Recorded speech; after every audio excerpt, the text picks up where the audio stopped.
My mother's scream sliced through the ballroom just as the string quartet reached its softest note. "Cancel your wedding and pay $50,000 for your sisters right now!" Her voice echoed, heads turning like synchronized metronomes. I didn't flinch. I had been waiting for this exact moment.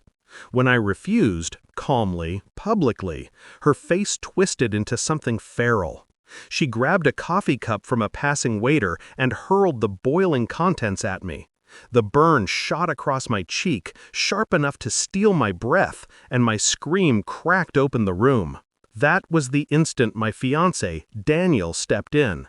And with a voice so clean it cut the air in half, he revealed exactly who I was.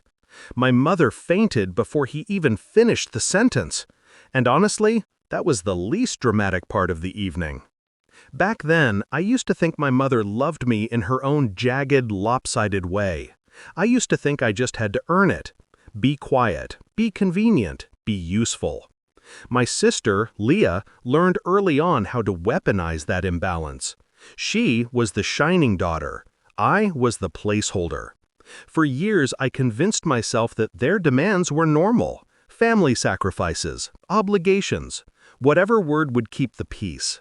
But peace, I learned, isn't real when it's built on obedience. The first crack. The shift began the day I found an email on my mother's old laptop, one she assumed I would never unlock.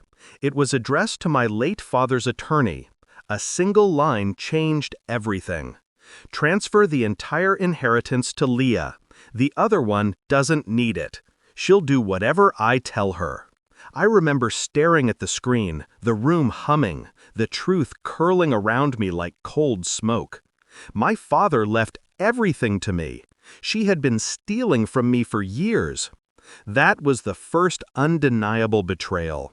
But the second came later, when I learned why she feared me having power, because I wasn't just the quiet daughter, I was my father's legal heir, the controlling shareholder of his company, and the one person with the authority to audit everything she'd buried. Shift in mindset. I didn't explode. I didn't cry. I evolved. I contacted the attorney, quietly, precisely, then a forensic accountant, then the board.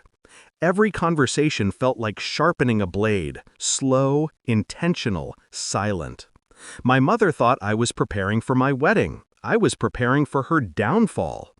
I let her plan Leah's engagement party like nothing was wrong. I even smiled through it. She always mistook silence for submission. She never understood that I was simply waiting for the perfect stage. The plan. Step 1, freeze the trust accounts she siphoned money from. Step 2, remove her as an informal advisor at the company, something she had paraded as power for decades. Step 3, compile the evidence, forged signatures, unauthorized transfers, coercion. Step 4, tell no one except Daniel. He listened to every detail with the same calm I carried. He didn't question my vengeance. He understood it. He stood beside it. Then we planned the reveal, timed down to the breath. The engagement party wasn't a celebration. It was an ambush she had walked into willingly. Her scream, the coffee, the heat across my face, I expected all of it. What she didn't expect was Daniel stepping forward, lifting the room's silence with a single sentence.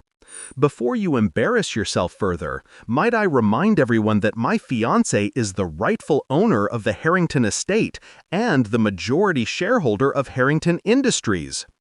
Gasps scattered like broken glass. He continued, steady as a verdict. "And her mother has been stealing from her since she was 17.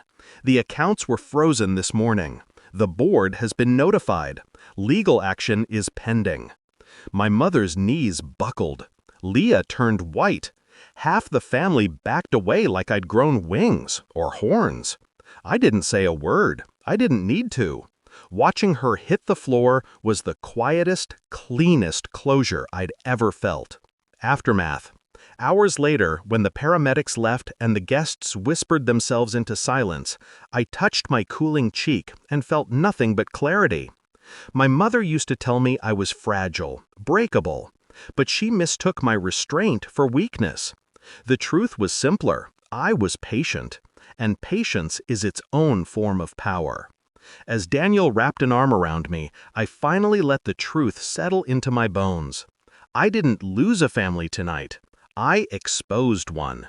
And for the first time in my life, the light shining on me wasn't theirs, it was mine.